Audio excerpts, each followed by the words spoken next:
Okay, this is a simulated rational emotive behavior therapy session on secondary disturbance, anxiety about anxiety. Okay, Marty, what problem would you like to discuss? Well, I've got a speech that I've got to give Sunday, and I'm really nervous about it. And I've been worrying about it all week, and I'd be really embarrassed if it did badly. Okay, so that's pretty much the situation. You're worried about the speech all week, and I assume one of the things you're worried about is you might worry when you give the speech, block, and give a poor speech. Yeah, Is that and I'm right? generally an anxious person, so this is merely the most recent manifestation of that. Right.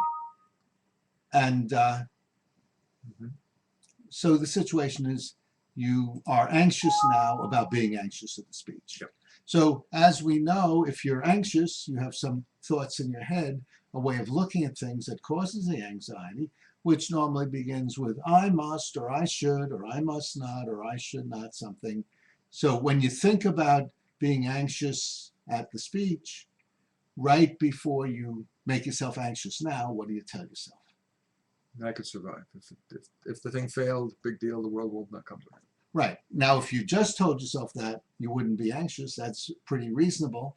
And that would lead to concern and disappointment about the possibility of being anxious rather than anxiety. So normally there's a demand in there, a must or a should, and it begins with I must, or I should, or I must not, or I should not something.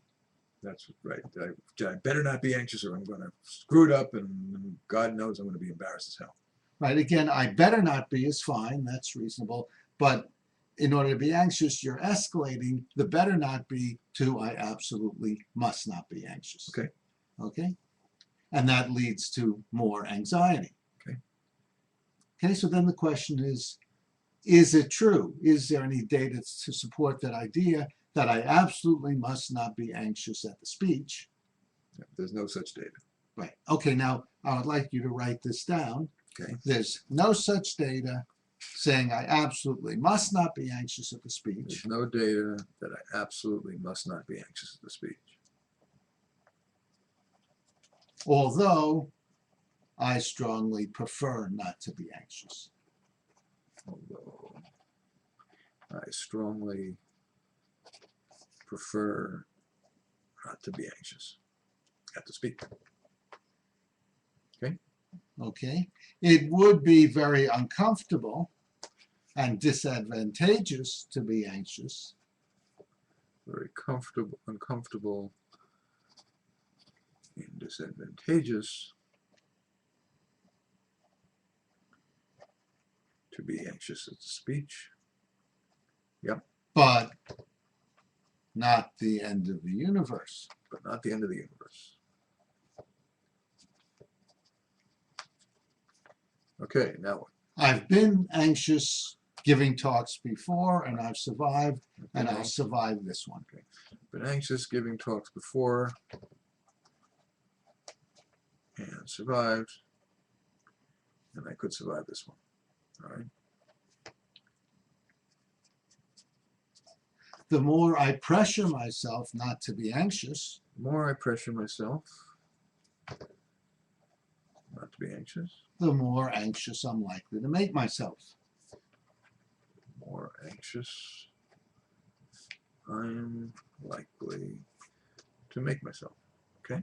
Paradoxically, the more I allow myself to be anxious, Paradoxically, the more I allow myself to be anxious, the less anxious I'm likely to be. less anxious I'm likely to be. Okay. Okay. Since I'm an imperfect human, Since I'm an imperfect human, of course, I'll be anxious at times. of course, I'll be anxious at times. Yeah. I can still have a happy life I can still have a happy life if I'm anxious at the speech, if I'm anxious at the speech, although I would be happier although I'd be happier if I were never anxious, which is impossible. if I were never anxious, which is impossible. Okay? This lesson will benefit me for the rest of my life. This lesson will benefit me for the rest of my life. Okay? Okay, read back what you wrote, Marty, and we'll see how that all sounds. Okay, there is no data that I must not be anxious at the speech, although I would prefer not to be anxious there. It could be very uncomfortable and disadvantageous to be anxious at the speech, but it isn't the end of the universe. I've been anxious giving talks before and survived. I can survive this as well. The more I pressure myself not to be anxious, the more anxious I'm likely to make myself. Paradoxically, the more I allow myself to be anxious, the less anxious I'm likely to be. Sure, since I'm an imperfect human being, of course I'll be anxious at times. I can still have a happy life if I'm anxious at the speech, although I would be happier if I were not anxious, never anxious, which is impossible. This lesson will benefit me for the rest of my life. Okay, very good. Now look that over, Marty, and if there are any of those statements that aren't meaningful or seem like pie in the sky wishful thinking, let me know. Those are reasonable statements. Okay, and do they all connect with you? Do they all seem to apply to the situation? They apply. They feel a little I'm not totally connected to them. They intellectually make sense. Right. And but are they meaningful too in that they speak to you? I could say the moon isn't made out of green cheese, and that makes sense intellectually, but it's really not relevant to your life right now. It's relevant. It's relevant. I need to try it. It's one of those things that I've basically taken dictation on what you've told me to say, and they make sense. And that's what I can. If I'm to be honest with you, that's how I have to react. Oh yeah, good. Well, that's what we're looking for right now, since this is just the first session. Now, but the real issue is, how can you internalize what you wrote? How can you deeply feel it and believe it and make it a part of you? So when you experience anxiety, you don't lower the boom on yourself and make yourself more anxious about it. And the answer is by using the same learning process we use to learn most things, and that's practice, repetition, and reinforcement. And there are various ways you can reinforce this, but one of the main ways is by writing it out, thinking it through multiple times a day, and as long as it's meaningful and speaks to you, you'll start to adopt that as a better way to look at things and feel less anxious. Okay, I know you've had 30 years of experience doing this with a lot of success, so I will give it a shot. Okay, any questions about the session or anything we did or Rational Emotive Behavior Therapy? Well, basically you've just told me that I have to replace my musts with prefers, and hopefully that will take some of that, what you're calling secondary anxiety, away. Yeah, and it's not only replace your must with prefers, because you could say, I prefer as much as you want, and unless it has a deep meaning for you, it's really not going to be helpful. That's why it's important to think it through, and when you write it out, make it meaningful, make it speak to you, connect with it, and so that'll be deeper than just changing the words. So try to really think about whether I believe this stuff and really can believe it, and then keep writing it so it gets branded in my brain. That's right. Exactly. Okay. Any other questions? Let me ask you a couple of questions about just the whole process. If I were a prospective client, what would I want to know? Let's see what's going on here. Okay, we're good.